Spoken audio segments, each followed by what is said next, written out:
शांति शांति। ओम शांति शांति शांति।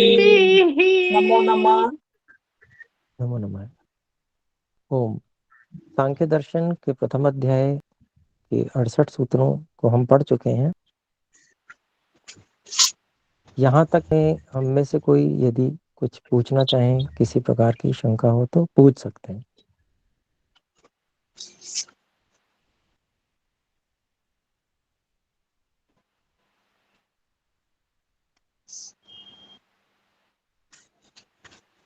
तो ठीक है, यदि कोई इस प्रकार शंका नहीं है। अच्छा हाँ, एक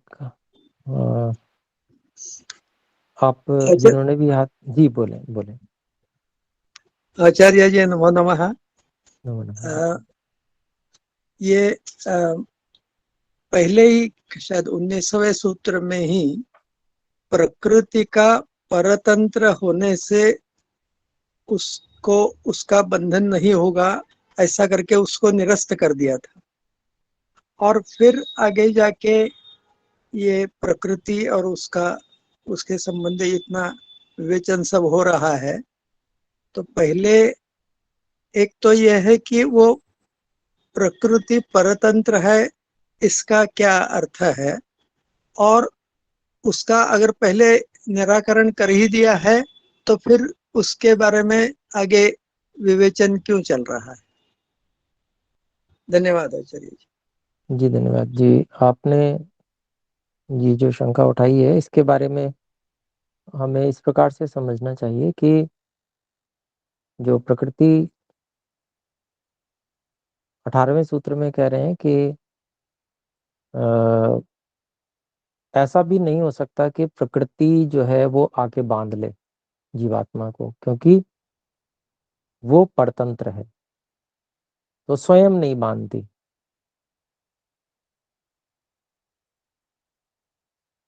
फिर आपने शंका उठाई कि फिर बाकी इस इतनी चर्चा क्यों की।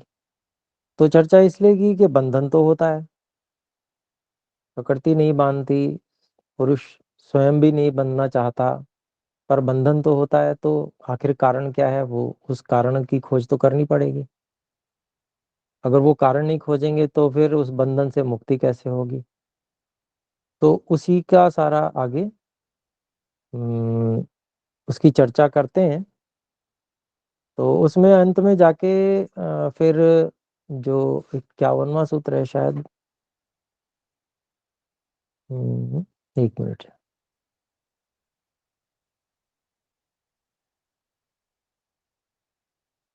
उसमें जाके ये बताया था कि भाई अविवेक के समान और कोई कारण नहीं है, अविवेक ही बंधन में कारण है। तद्योगोपि हाँ तद्योग, अविवेकेन। ये 55वां है, 55वां सूत्र हाँ, है, तद्योगोपि अविवेकान्न समानत्वम। तो इस सूत्र में ये फिर अविवेक को बताया गया कारण। तो कारणों की, क्या कारण है बंधन का, उसकी चर्चा चल रही थी। उसी में ये चर्चा फिर आगे चलाई गई है। तो मैं आपने जो पूछा उसमें कुछ बात आ गई समाधान की, या और कुछ पूछना चाहते हैं? और ये प्रकृति परतंत्र है, ये कैसा समझ ले? क्या संहत परार्थत्वात्। स्वतंत्र स्वतंत्र क्या है और परतंत्र क्या है?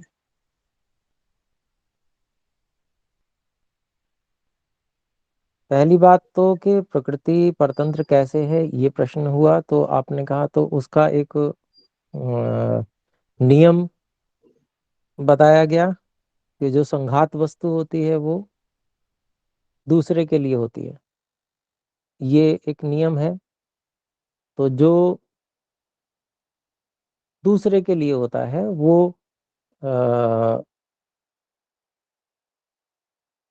उसके अनुसार प्रयोग में लाया जाता है, वो अपने अनुसार नहीं चलता जो दूसरे के लिए होता है। तो यही वहां पर अ, संघात वस्तु, यानी कि जो बहुत सारी चीजों से मिलके बनी हुई है, वो संघात हुई। तो वो वस्तु जो है दूसरों के लिए होती है। तो ऐसे ही प्रकृति और विकृति जगत जो है वो संघात है। तो इस कारण से वो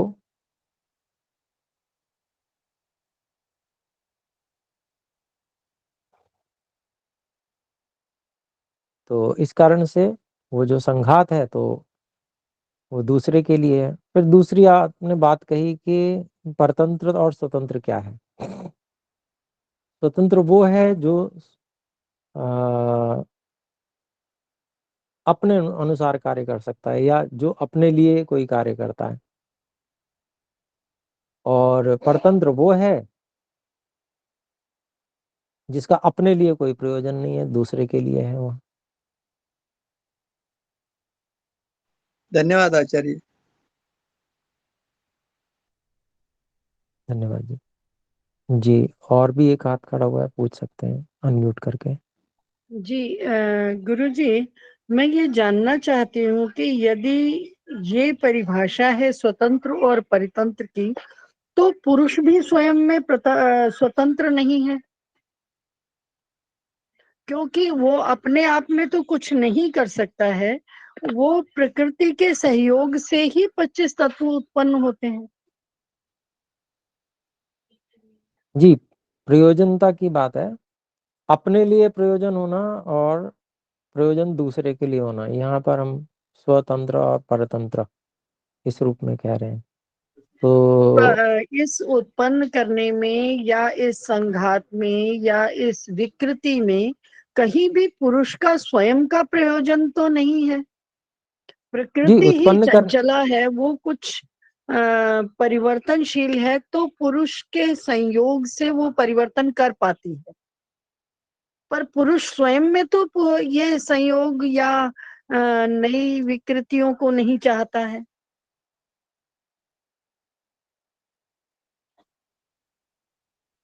जी, मैं बोलूं कुछ। जी, जी तो मैं जी, आपने बात कही कि पुरुष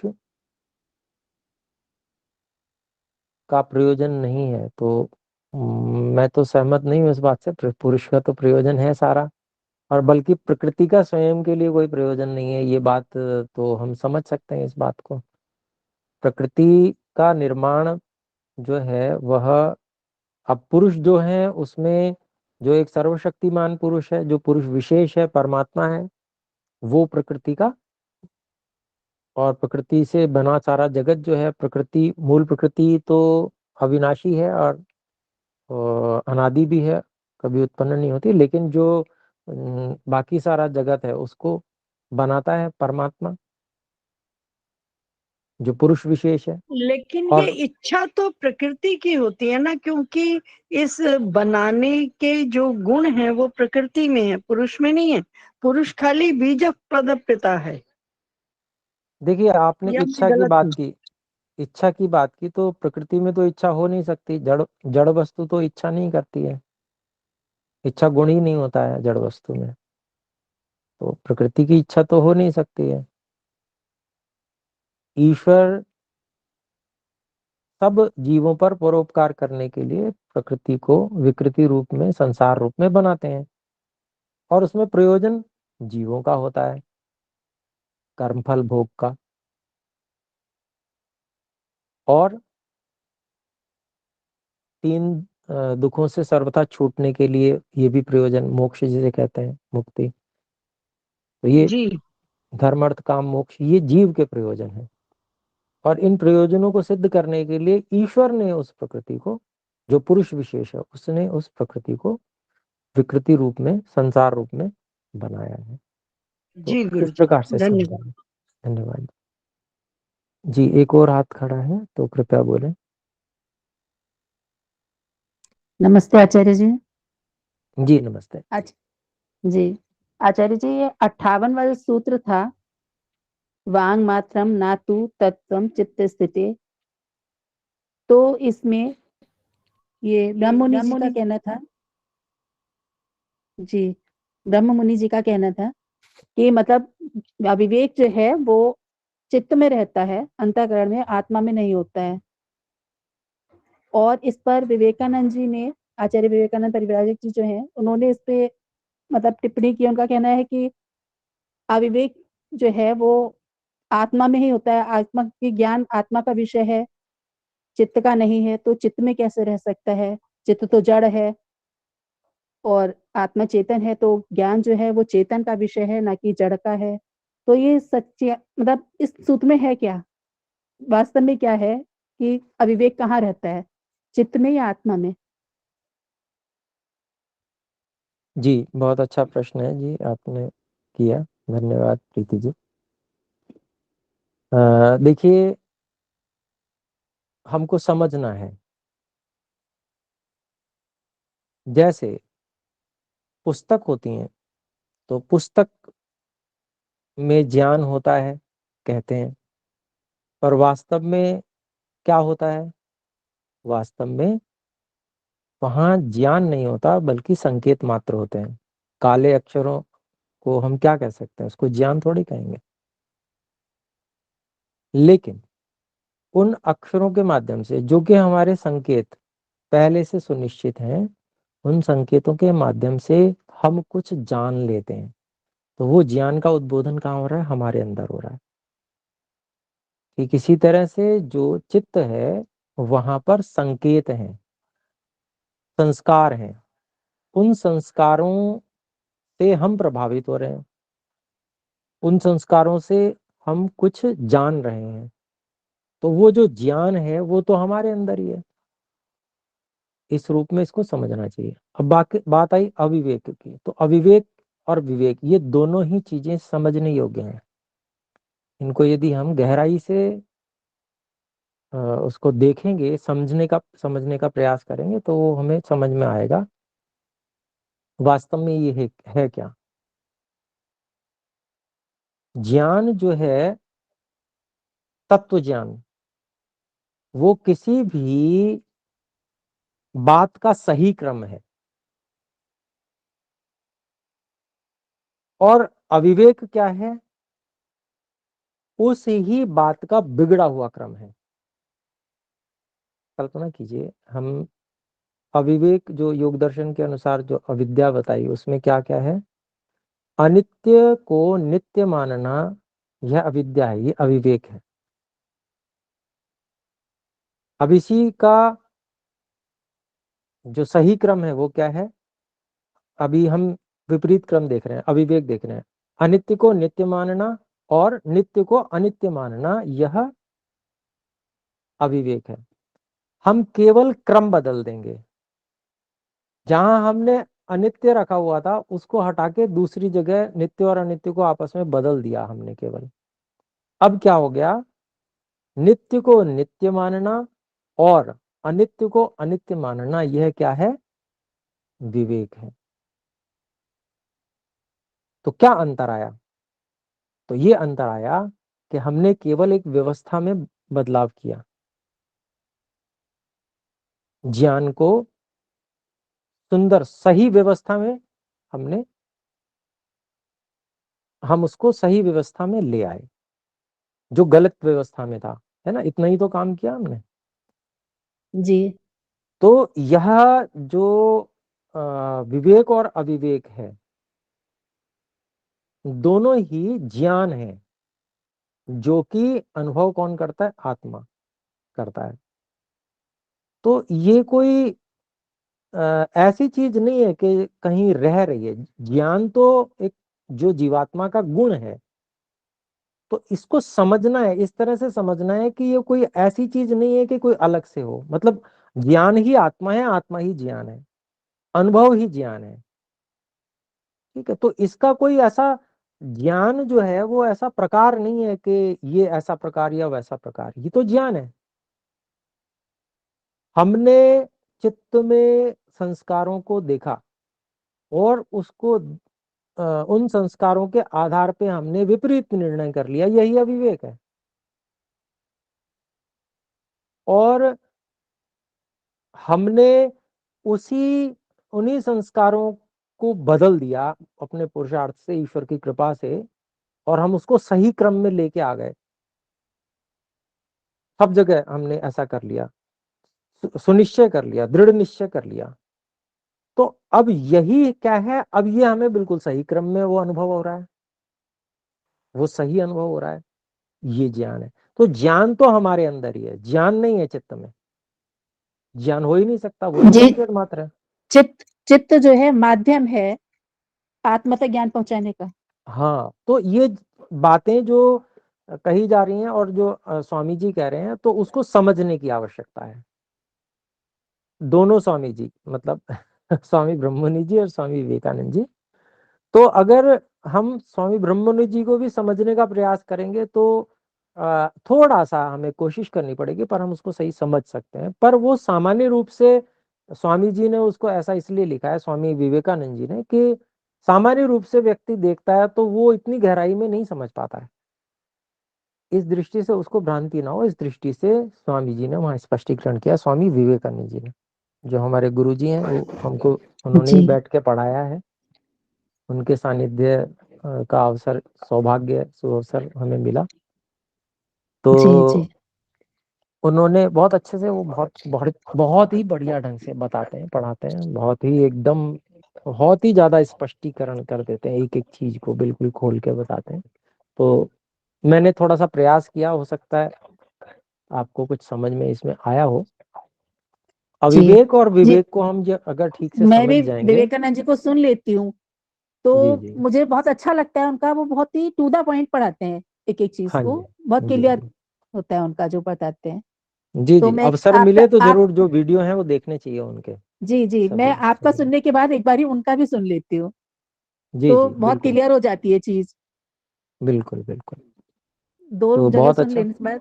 हाँ जी, बहुत सुंदर। तो मैं धन्यवाद समझता आचार्य। हूँ कि कुछ स्पष्टीकरण हो पाया होगा हमको। जी जी शब्दों पर जाने की बजाय शब्दों की जो मूल भावना है, वहां से हमें क्या जो तत्व है वो समझना है, उसको पकड़ना है, तो फिर शब्दों में इतनी ज्यादा परेशानी नहीं रह जाएगी। ठीक है जी। तो क्या हम धन्यवाद आगे, आचार्य। धन्यवाद जी, आगे जी बढ़ सकते हैं क्या हम? जी ठीक जी है जी। आचार्य जी। जी धन्यवाद।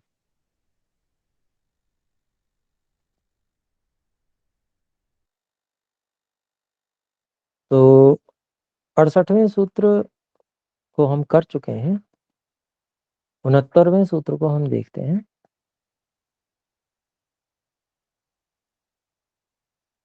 इसकी भूमिका में स्वामी ब्रह्ममुनि जी बता रहे हैं, प्रकृतेः संहत परार्थत्वे पूर्व पक्ष उत्थाप्यते। तो जो प्रकृति है उसके संघात और किसी दूसरे के लिए होने, अर्थात जीवात्मा के लिए होने पर उस विषय में पूर्व पक्ष को उठाते हैं।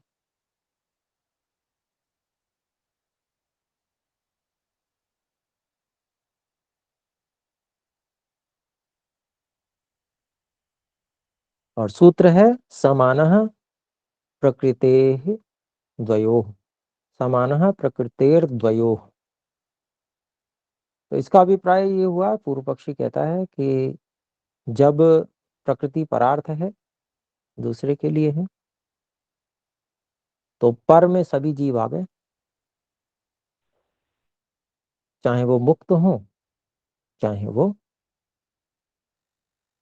बद्ध हो, कोई भी जीव हो, वो सबके लिए है, पर है तो सबके लिए है। तो सभी को समान रूप से उससे लाभ होना चाहिए, एक जैसा सबको लाभ मिलना चाहिए। तो आइए इसका भाष्य देखते हैं। प्रकृतेः इति पंचमी निर्देशः। प्रकृतेः, ये पंचमी विभक्ति का निर्देश है, क्योंकि पंचमी षष्ठी एक वचन एक जैसे रूप होते हैं, इसलिए यहाँ पर विशेष रूप से स्वामी ब्रह्मनि जी ने बता दिया कि पंचमी निर्देश है। आगे कहते हैं, प्रकृति सकाशात सकाशात द्वयोः मुक्तबद्धयोः पुरुषयोः समानो अर्थ लाभोस्ति।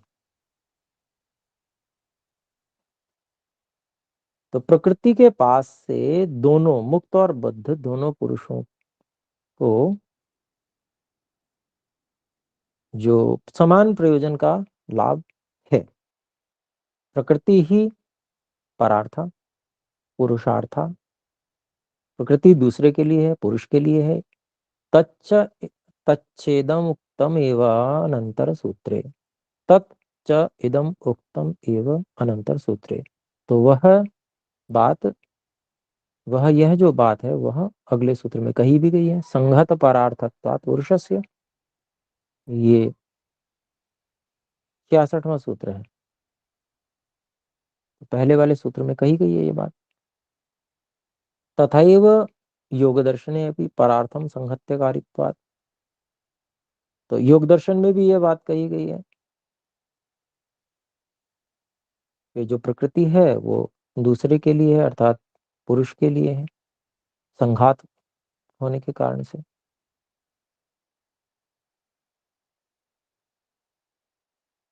तेन समानो अर्थः सिद्ध्येत। समानो अर्थः सिद्ध्येत प्रकृति सकाशात्। तो इस कारण से प्रकृति के पास से समान ही प्रयोजन सिद्ध होना चाहिए। इसका द्वयोः मुक्त बद्धयोः पुरुषयोः, दोनों को, किनको? मुक्त और बद्ध दोनों ही पुरुषों को। कथम, कैसे? हाँ, ये पूरा ही वाक्य आगे पढ़ रहा हूँ। कथम कस्मैचित् अपवर्ग फलम कस्मैचित् भोगः फलम अभिविद्यते। तो प्रश्न ये है कि जब मुक्त और बद्ध दोनों ही पर हैं प्रकृति के लिए, और उन दोनों के लिए प्रकृति से समान लाभ हो, तो इस कारण से ऐसा कैसे कि किसी को तो मोक्ष फल प्रकृति दे या प्रकृति से प्राप्त हो, और किसी को तो भोग फल। फिर आगे कहते हैं द्वयोः इत्यस्य अर्थो अनिरुद्ध वृत्तौ वादी प्रतिवादिनोः विज्ञान भिक्षु भाष्ये वादी प्रतिवादिनोः अथवा प्रकृति पुरुषयोः अर्थकृतः उभयत्राप्य उभयत्राप्यर्था युक्तिः उभय अत्र अपि अर्थ अयुक्तिः। ये अभिप्राय। तो अब इसका अभिप्राय हुआ द्वयोः, एक जो पद सूत्र में पढ़ा गया है, इस पद इत्यस्य अर्थः, इस शब्द का अर्थ अनिरुद्ध वृत्ति में वादी और प्रतिवादी, और फिर विज्ञान भिक्षु भाष्य में वादी प्रतिवादी या प्रकृति पुरुष, ये अर्थ किया गया है। दोनों ही जगह है जो अर्थ है वह अनुचित है, गलत है। नहीं नहीं यत्र वादी प्रतिवादिनो प्रत्यक्षम सूत्रे प्रसज्येते। तो न ही अत्र, यहाँ पर वादी और प्रतिवादी सूत्र में इनका प्रसंग प्रत्यक्ष नहीं है। ये साफ ही है कि उसका प्रसंग नहीं चल रहा वादी और प्रतिवादी का। अग्रिम सूत्र सांगत्यम चापतति तथार्थ विधाने। अग्रिम सूत्र असांगत्यम, अग्रिम सूत्रा सांगत्यम है ना, तो सूत्र अग्रिम सूत्र असांगत्यम च आपतति। तो अगला आने वाला जो सूत्र 70वां है, उस 70वें सूत्र से भी असंगति आ पड़ती है, आ जाती है। तथार्थ विधान है, उस प्रकार का अर्थ करने पर, वादी प्रतिवादी के रूप में। तस्मात, इसलिए तयोः न युक्तार्थकारिता, इसलिए उन्होंने सही अर्थ नहीं किया। तो इसका समाधान करते हैं समाधत्ते। 70वें सूत्र की भूमिका में समाधत्ते अर्थात समाधान करते हैं। अधिकारी त्रैवृध्यान न नियमः।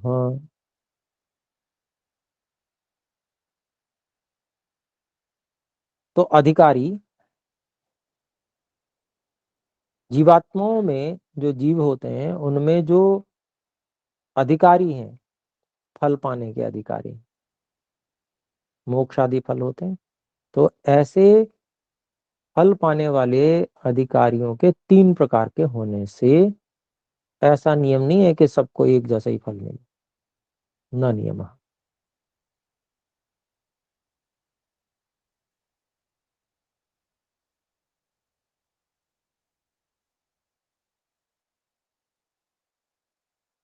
तो यहाँ पर इसका अभिप्राय देखते हैं। देखिए, अधिकारी त्रैविध्यात, अधिकारी नाम उत्तम मध्यम मंद रूप त्रिविधत्वात्।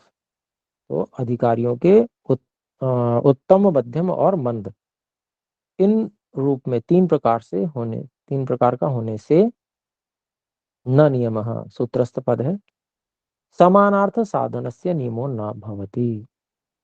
सबको एक ही प्रयोजन सिद्ध होगा ऐसा कोई नियम नहीं है, नहीं होता। तत्र उत्तम अधिकारी क्षिप्रमुक्तम क्षिप्रम मुक्तो भवति। तो इस विषय में जो उत्तम अधिकारी है वो जल्दी से मुक्त हो जाता है, क्षिप्रम मुक्तो भवति। मध्यम अधिकारी चिरेण अनेक जन्म जन्मांतर अनेक जन्म जन्मांतराणि अतिवाह्य। तो जो मध्यम अधिकारी है वो देर से, चिरेण देर से, अनेक जन्म जन्मांतर बहुत सारे जन्म जन्मांतरों को पार करके, जन्म जन्मांतराणि अतिवाह्य मुक्ति भाग भवति, मुक्ति का भागी होता है। मंदस्तु बद्धः सन भोगमेव अनुधावति। और जो मंद अधिकारी है वो तो बद्ध रहता हुआ ही भोगों की ओर ही दौड़ता रहता है, भोग की ओर। तो इस प्रकार से अलग अलग प्रकार के अधिकारी हैं। तो अधिकारी अलग अलग होने से ऐसा नहीं है कि सबको एक समान ही फल प्रकृति से प्राप्त हो। प्रकृति किसी को मुक्त करेगी और जो मंद है उसको भोग प्रदान करेगी, ये अभिप्राय। तो अगले सूत्र की भूमिका में, 71वें सूत्र की भूमिका में चलते हैं। कार्य कारण भावम आश्रित्य अनुमानेन प्रकृतेः अप्रत्यक्षायाः पुनः प्रकृति तद्विकाराणां च संघतत्वम् अवलंब्य पुरुषस्य च विवेक प्रकारम प्रदर्श्य। तो यहाँ कहते हैं कार्य कारण भाव का आश्रय लेके, कार्य कारण भावम आश्रित, कार्य कारण भाव का आश्रय लेकर अनुमानेन अनुमान से, प्रकृते है अप्रत्यक्षाया, जो प्रकृति जो अप्रत्यक्ष है उसका, विवेक प्रकारम प्रदर्श्य यहाँ जोड़ लेंगे, उसके विवेक का प्रकार दिखाकर। दूसरी बात क्या कही, पुनः प्रकृति तद विकाराणाम च संहतत्वम अवलंब्य, प्रकृति और उसके विकारों की का संघात होना, इस बात का सहारा लेकर, अवलंब्य पुरुषस्य च, और पुरुष का, विवेक प्रकारम प्रदर्श्य उसके पुरुष के विवेक प्रकार को दिखाकर।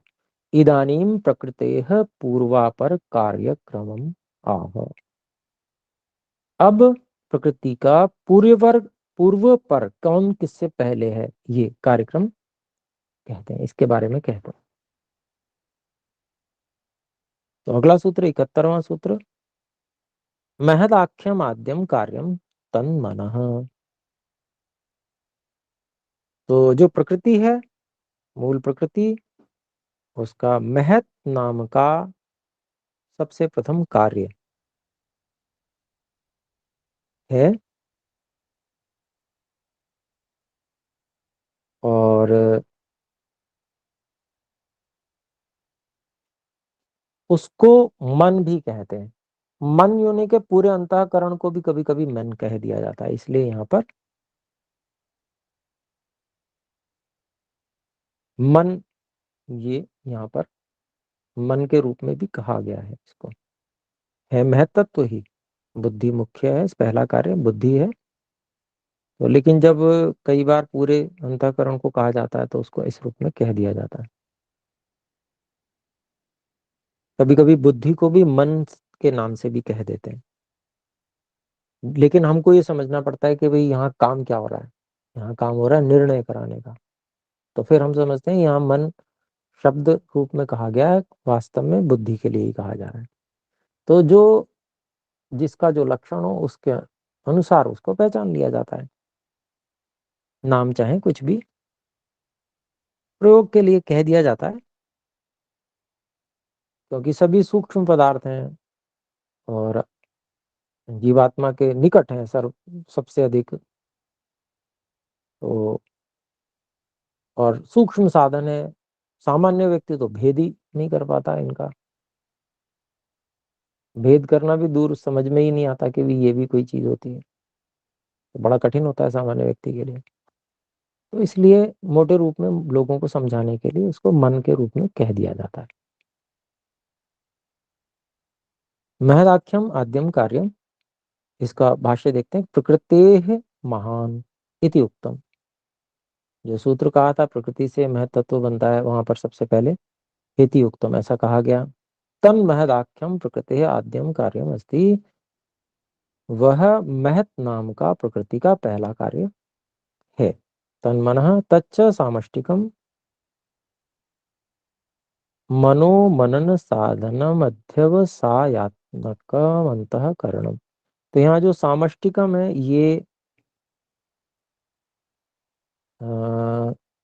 ये भी यहाँ समझना है तो समझ सकते हैं, लेकिन अगर हम मोटे रूप में यूं कहें तो गलत है ये।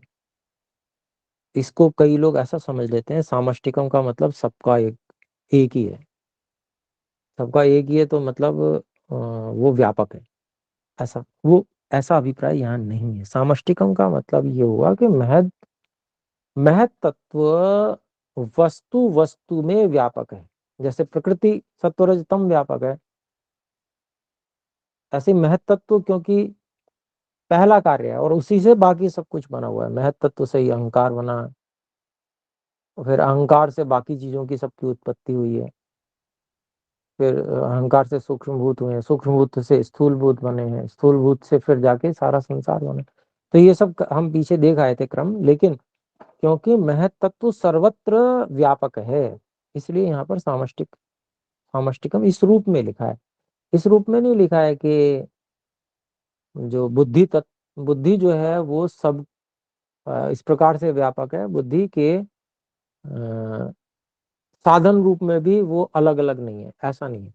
साधन रूप में बुद्धि का उपयोग जो निश्चय करने के लिए है वह तो हर व्यक्ति को, हर आत्मा को अलग प्राप्त है। जो महत के ही रूप में प्राप्त है, शेष अन्य रूपों में वो वही महत्व तो विभिन्न रूपों में बदल गया है, क्योंकि वो कारण है। उससे बाकी सब अहंकार भी उसी से बना है, बाकी चीजें भी उससे बनी है। उस रूप में यूं कहें कि सारे संसार में वो सामष्टिक है, तो ये कहना ठीक नहीं होगा। वो सबकी बुद्धि जो है वो एक ही है। तो फिर तो मुझे भी आपकी बुद्धि में क्या चल रहा है, आप क्या निर्णय कर रहे हैं वो मुझे पता होना चाहिए, पर नहीं पता चलता। तो सामष्टिक उस रूप में नहीं है, ऐसा समझेंगे। और इस रूप में समझ सकते हैं कि वो कारण है, क्योंकि अहंकार का भी कारण है, इसलिए वो सर्वत्र व्यापक है, यूं मान सकते हैं। कारण रूप में व्यापक है, कार्य रूप में तो वो केवल बुद्धि में, सब बुद्धि के रूप में जो कार्य रूप में बुद्धि है वो तो सबके पास में अलग अलग है साधन रूप में। और जो कारण रूप में महत्त्व है वो तो सर्वत्र व्यापक है ही है, लेकिन उसका अलग कारण रूप है, वो उसका प्रयोजन अलग है वहां पर, उस प्रयोजन से वो वहां लगा हुआ है। तो इन चीजों को अपने को समझ के चलना है। तो तच्च सामष्टिकम, सामष्टिकम कह दिया है, पर उसको इस रूप में समझेंगे। बाकी मनः, मन के रूप में मनन साधनम अध्यवसायत्मकम, निर्णय करने रूपी जो ऐसा साधन है, मनन करके जो निर्णय, जिससे निर्णय किया जाता है, यूं समझना चाहिए। ऐसा जो अंतःकरण है, आंतरिक साधन हुआ जो वह है महत्त्व। फिर इसको हमने समझ लिया। अब हम चलते हैं 72वें सूत्र पे। चरमो अहंकारः। चरमः अहंकारः। तो दूसरा कार्य उसके बाद में, महत्त्व के बाद वाला कार्य जो है वो अहंकार है। इसको खोलते हैं भाष्य में, देखिए। चरमः अहंकारः, सूत्रस्थ पद है। महतो अहंकारः इति य उक्तः। महत्त्व से अहंकार उत्पन्न होता है, ऐसा जो कहा गया। स महत्त्वतः।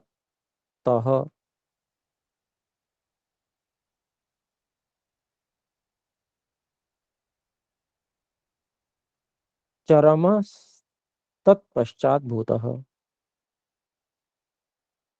तो वह जो अहंकार है वह महत्त्व से, महत्त्वतः, महत्त्व से चरम अर्थात पश्चात। चरम का मतलब पश्चात, बाद में, यहाँ अर्थ किया गया। स्वामी ब्रह्ममुनि जी की शैली है कि वो एक शब्द लिखते हैं, फिर उसको खोल के दूसरा शब्द लिखते हैं, उसी का अभिप्राय। तो यहाँ पर महत्त्वतः, महत्त्वतः चरमः अर्थात पश्चात भूतः। तो महत्त्व से चरम अर्थात उसके बाद में उत्पन्न हुआ। कार्यत्वम आपन्न, उसी को खोला जो कार्य रूप को प्राप्त हुआ। महत्त्व से जो कार्य रूप को प्राप्त हुआ, महत्त्व से जो चरम, महत्त्व से जो पश्चात उत्पन्न हुआ, या महत्त्व से जो कार्य रूप को प्राप्त हुआ। कार्यत्वम आपन्न अहंकारः अस्ति, ऐसा अहंकार है। तो चरम का अर्थ यहाँ पर स्वामी जी ने क्या किया, पश्चात भूतः कार्यत्वम आपन्न, ये मतलब कार्य रूप में जो प्राप्त हो गया है, बाद में हुआ है उत्पन्न, उसको चरम का अर्थ किया। तो अहंकार जो है वो महत्त्व के बाद में उत्पन्न हुआ है, या उसका कार्य बन गया महत्त्व का। तो अगला सूत्र है तत्कार्यत्वम उत्तरेषाम्।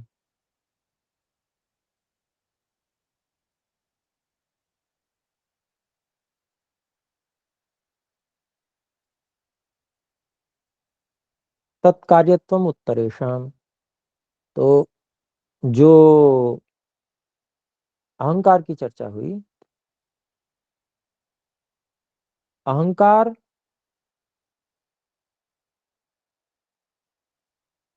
कारण है, बाद वालों का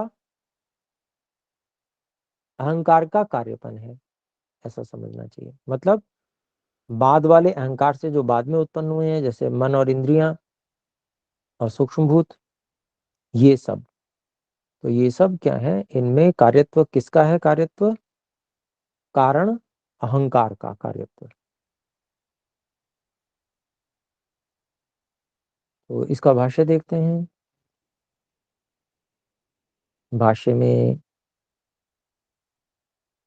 उत्तरेषाम तत्कार्यत्वम, सूत्रस्थ पद है, उसको कहते हैं अहंकारात पंच तन्मात्राणि उभयम इंद्रियम। ये बात कही गई थी। इति एषाम उत्तरेषाम तत्कार्यत्वम। तो अहंकार से जो पांच तन्मात्राएं और दोनों प्रकार की इंद्रियां और उभय इंद्रिय मन, अर्थात ज्ञानेन्द्रियां पांच और कर्मेंद्रियां पांच और एक मन, उभय इंद्रिय, इनकी बात यहाँ पर कही। इनके इति एषाम उत्तरेषाम, इन बाद वालों के तत्कार्यत्वम अर्थात अहंकार कार्यत्वम, उसका कार्य होनापन अर्थात अहंकार का कार्य होनापन है। किनका? पांच तन्मात्राओं और उभय इंद्रिय, इनका अहंकार का कार्य होनापन है। मतलब वे तन्मात्राएं और इंद्रियां वे अहंकार की कार्य हैं, ये मतलब। पुनश्च तन्मात्र कार्याणाम स्थूल भूतानाम, और फिर तन्मात्र के जो कार्य हैं, तन्मात्रा के जो कार्य हैं, ऐसे स्थूलभूत इनका तत्कार्यत्व अर्थात तन्मात्र कार्यत्व इत्यपि उक्तम भवति। इससे ये भी समझ लेना चाहिए कि जो स्थूलभूत हैं वो भी तन्मात्राओं के कार्य हैं, ऐसा समझ लेना चाहिए।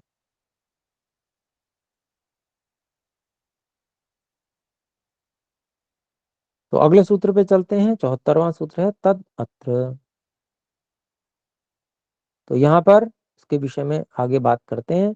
आद्य हेतुता तद्वारा पारंपर्येप्यणुवत्।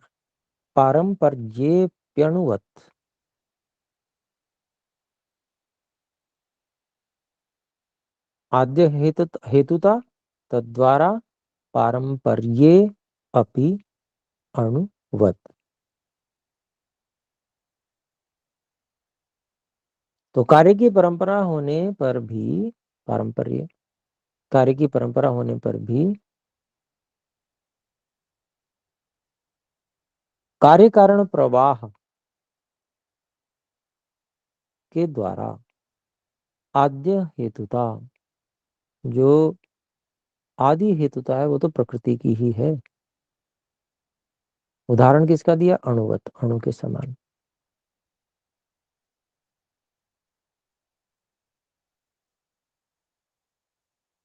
इसका भाष्य देखते हैं। पारंपर्येपि, ये सूत्रस्थ पद है। भाष्य लिखते हैं स्वामी जी, प्रकृते है कार्यम महत्तत्वम। जो प्रकृति का कार्य है वो कौन है? महत्, वो क्या है? वो महत्तत्व है। तस्य कार्यम अहंकार है, और उस महत्तत्व का भी कार्य क्या है? वो अहंकार है। अहंकार से कार्यम तन्मात्राणि, और अहंकार के भी जो कार्य हैं वो तन्मात्राएं हैं।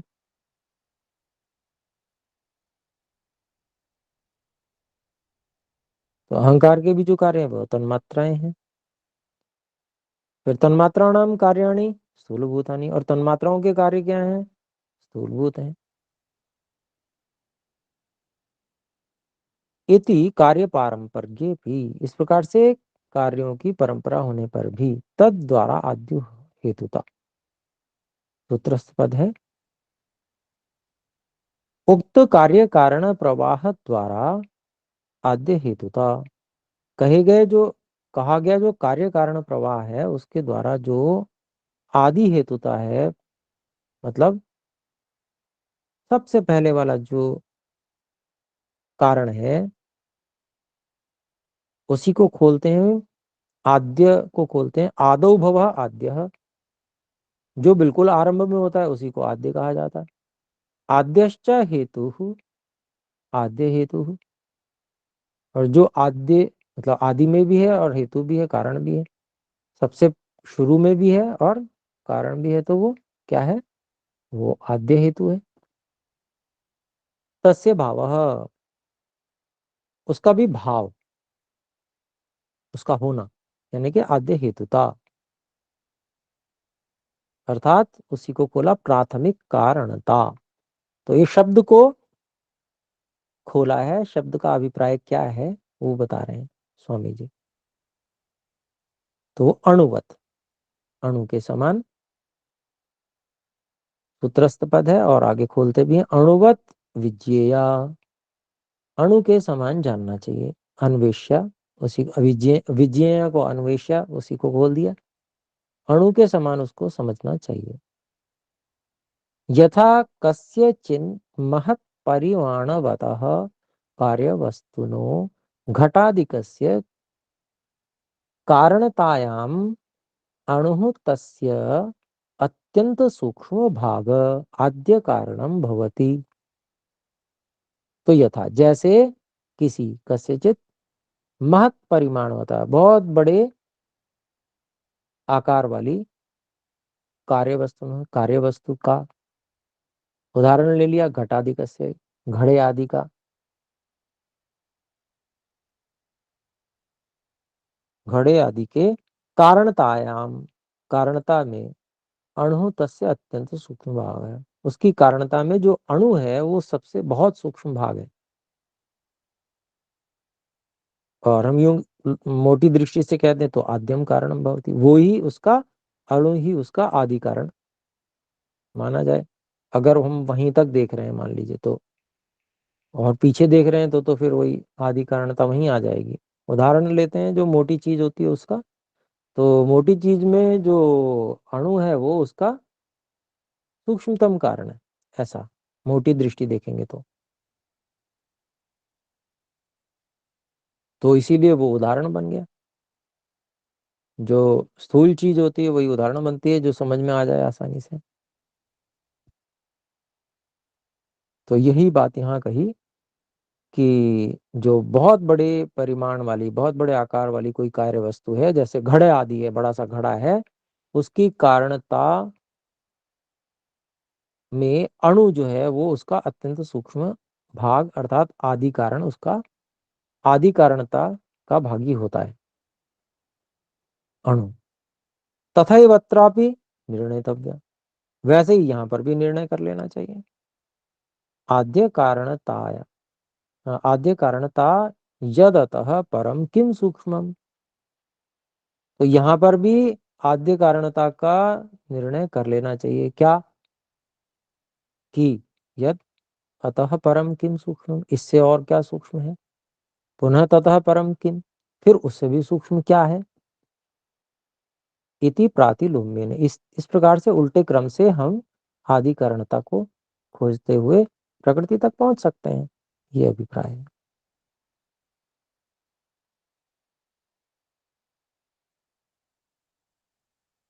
तो 74वां सूत्र हुआ। अब इसके आगे हम 75वें सूत्र पे चलते हैं। 75वां सूत्र है पूर्व भावित्वे द्वयोरेकतरस्य हानेन्यतर योगः।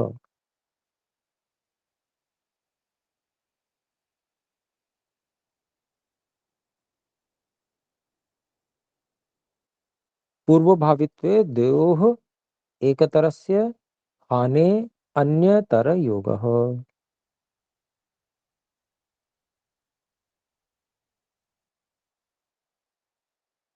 अगर दो चीजों को हम देख रहे हैं कि कौन कारण है,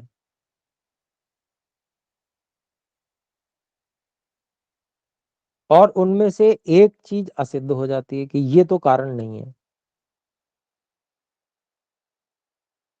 द्वयोः एक तरह से हानि, एक असिद्ध हो गया कि ये कारण नहीं है, तो अन्यतर ही होगा, फिर तो दूसरे कोई कारण मानना पड़ेगा।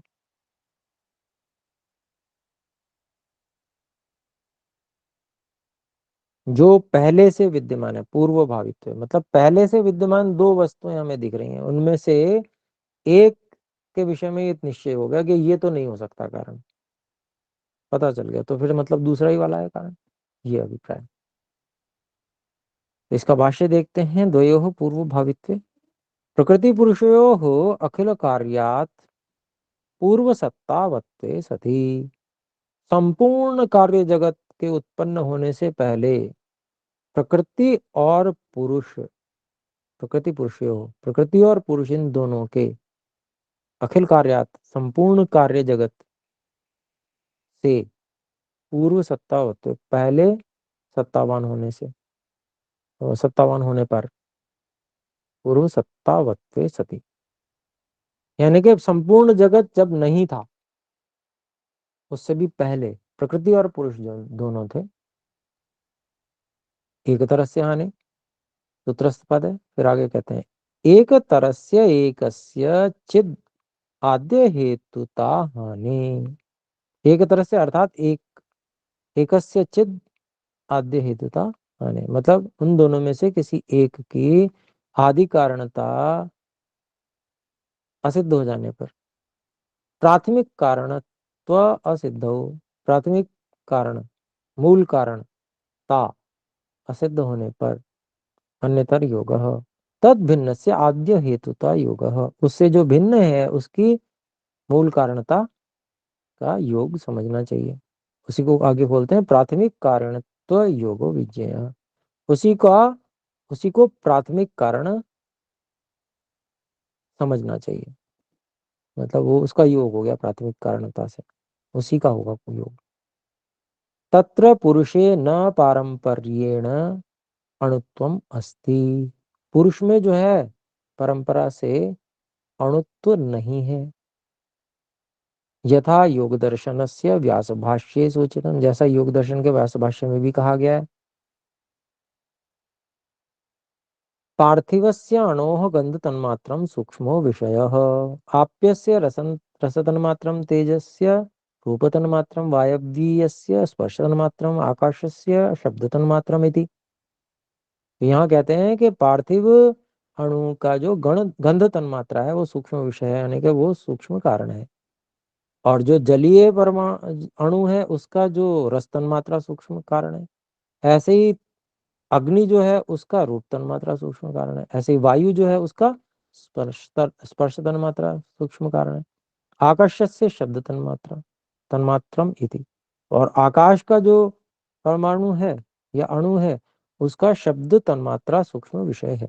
तेषाम अहंकार है, और उन शब्द आदि तन्मात्राओं का जो कारण है वो अहंकार है। तेषाम अहंकार अस्यापि लिंग मात्रम सूक्ष्म विषय। और इस अहंकार का भी जो लिंग मात्र यानी कि महतत्व है वह सूक्ष्म विषय अर्थात सूक्ष्म कारण है। लिंगस्य अलिंगम सूक्ष्म विषय है, और जो महतत्व है उसका प्रकृति अलिंग जिसका कोई चिन्ह नहीं है वो सूक्ष्म कारण है, सूक्ष्म विषय है। न च अलिंगात परम सूक्ष्म अस्ति। अब जो प्रकृति है ना उससे सूक्ष्म और कुछ नहीं है।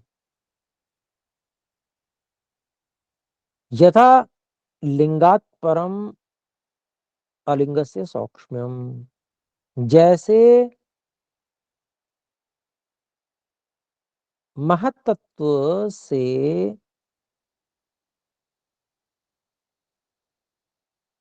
अधिक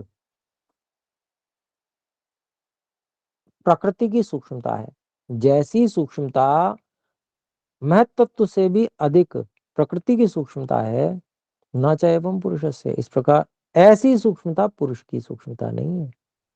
बड़ा स्पष्ट रूप से बताया गया व्यास भाष्य में। वो सूक्ष्मता अलग प्रकार की सूक्ष्मता है, जीव की सूक्ष्मता अलग प्रकार की सूक्ष्मता है, या पुरुष की सूक्ष्मता या ईश्वर की भी कहें, पुरुष दोनों प्रकार का। वैसी सूक्ष्मता नहीं है जिस प्रकार से वहां पर वो उसके भी सूक्ष्म है, उसका कारण है इस कारण से। ऐसी सूक्ष्मता कारणता रूप वाली सूक्ष्मता यहाँ पर पुरुष में नहीं है। किंतु लिंगस्य अन्वयी कारण पुरुषो न भवति, बहुत स्पष्ट रूप से कहा। जो महतत्व है उसका जो अन्वयी कारण है वो पुरुष नहीं होता। अन्वयी कारण कौन सा होता है? वही जैसे वस्त्र में धागा। एक व्यक्ति ने कहा कि भाई ये वस्त्र मेरा है, दूसरे ने कहा कि भाई नहीं धागा मेरा है, वस्त्र भले ही तेरा हो।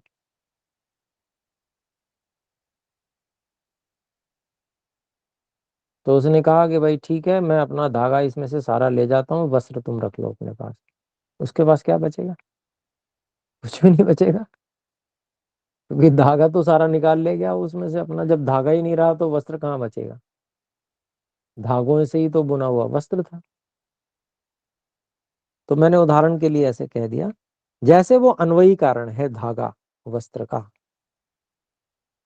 ऐसा अन्वयी कारण पुरुष कभी भी नहीं होता महतत्व का।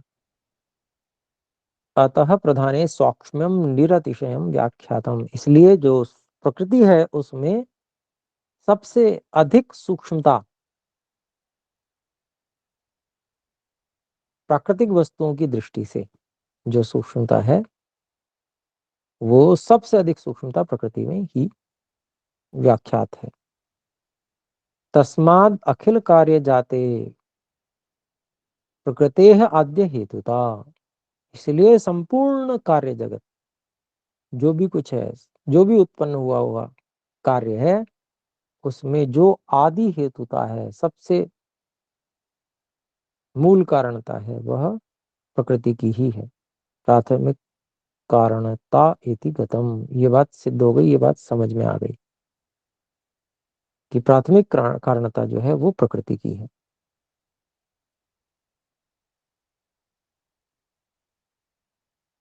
तो अगले सूत्र की भूमिका में 75 के बाद 76वां सूत्र है, उसके सूत्र की भूमिका में लिखते हैं महर्षि मुनि जी, स्वामी ब्रह्ममुनि जी। प्रकृते है आद्य हेतुता प्रतिपाद्यते, प्रकृति की आद्य हेतुता प्रतिपादित की जाती है, मतलब प्रारंभिक मूल कारण वही है प्रकृति। अणुवत, अणु के समान, दृष्टांतेन के अणु का दृष्टांत लिया गया, उदाहरण लिया गया। तरहि अणुएव भवतु सर्वस्य जगत आद्य हेतु। फिर इतना क्यों माथापच्ची कर रहे हो भाई कि नहीं उसका ये कारण उसका ये कारण, अरे अणु को ही मान लो ना, पूर्व पक्षी ऐसा कहता है, अणु को ही मान लो मूल कारण, ऐसा कह रहा है। तो तरहि अणुएव भवतु सर्वस्य जगत आद्य हेतु इति आकांक्षा में उच्यते। इस आकांक्षा में अगले सूत्र को कहते हैं। 76वां सूत्र है परिच्छिन्नत्वान् न सर्वोपादानम।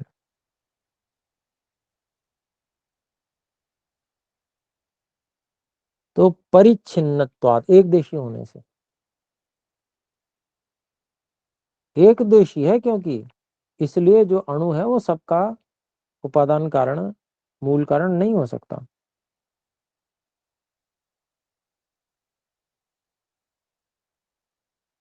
सीमित जगह में है, अब एक देशी का मतलब सीमित जगह में है, तो मतलब जहां जहां उसका उसके कार्य हैं उतने उतने में है, तो भी संपूर्ण में नहीं हुआ ना, ये अभिप्राय। तो आगे देखते हैं अगला, इसका भाष्य है परिच्छिन्नत्वात्, इसको खोलते हैं, सूत्रस्थ पद है अणोः परिच्छिन्नत्वात् एक देशित्वात्, अणु के परिच्छिन्न होने से अर्थात एक देशी होने से। सर्वोपादानम न, सूत्रस्थ पद, इसका भाष्य है सर्वस्य जगत उपादानम न भवितुम अर्हति। तो जो अणु है वो सब संपूर्ण जगत का उपादान कारण नहीं हो सकता। एकैकस्य घटादि कस्य वस्तुनः पार्थिवादिकस्य पदार्थस्य वा तत्तद अणुः स्यादुपादानम कारणम।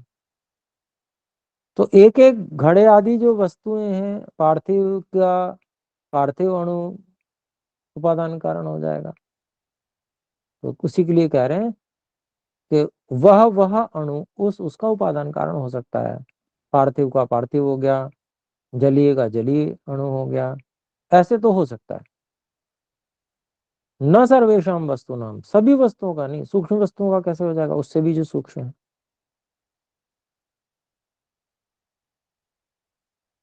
फिर पृथ्वी का अणु आकाश का कैसे उपादान कारण हो जाएगा, वो भी नहीं हो सकता, आकाश बहुत सूक्ष्म है उसकी अपेक्षा से। तो आगे कहते हैं न सर्वेशम वस्तु नाम पार्थिवाप्य तेजस वायव्य आकाशीयानाम पदार्थानाम अणुरेकः सर्वोपादानम भवति। तो ऐसा नहीं है कि वो एक ही अणु जो है वो पार्थिव का भी, जलीय का भी, आग्नेय का भी, वायव्य का भी और आकाशीय सभी पदार्थों का एक ही अणु जो है सभी का उपादान कारण मूल कारण बन जाए, ऐसा नहीं हो सकता। किंतु प्रत्येकस्य पृथक पृथक पदार्थस्य पृथक पृथक एव अणु उपादानम भवितुम अर्हेत। तो अलग अलग पदार्थ का अलग अलग जो अणु है वो उपादान कारण हो सके, हो सकता है। सर्वोपादानम ना, सभी का उपादान कारण, सबका ही मूल कारण नहीं हो सकता। तस्मात् प्रकृति एव सर्वोपादानम, इसलिए प्रकृति जो है वही सभी का उपादान मूल कारण है। तस्याएव सर्वोपादानत्वात्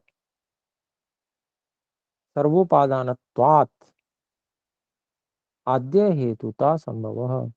तो उस प्रकृति के ही सभी वस्तुओं का उपादान मूल कारण होने से उसी की आद्य हेतुता मूल कारणता संभव हो सकती है प्रकृति की। तो ये 76 सूत्र तक हमने पढ़ लिया है और इस तक आप देखिए, स्वाध्याय कीजिएगा और पंक्तियां लगाने का भी प्रयास कीजिएगा।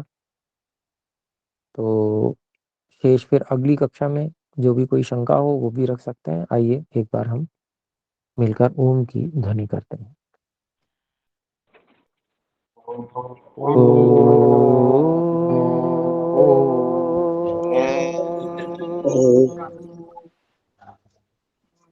सभी को सादर नमस्कार। नमस्ते गुरुजी। नमस्ते।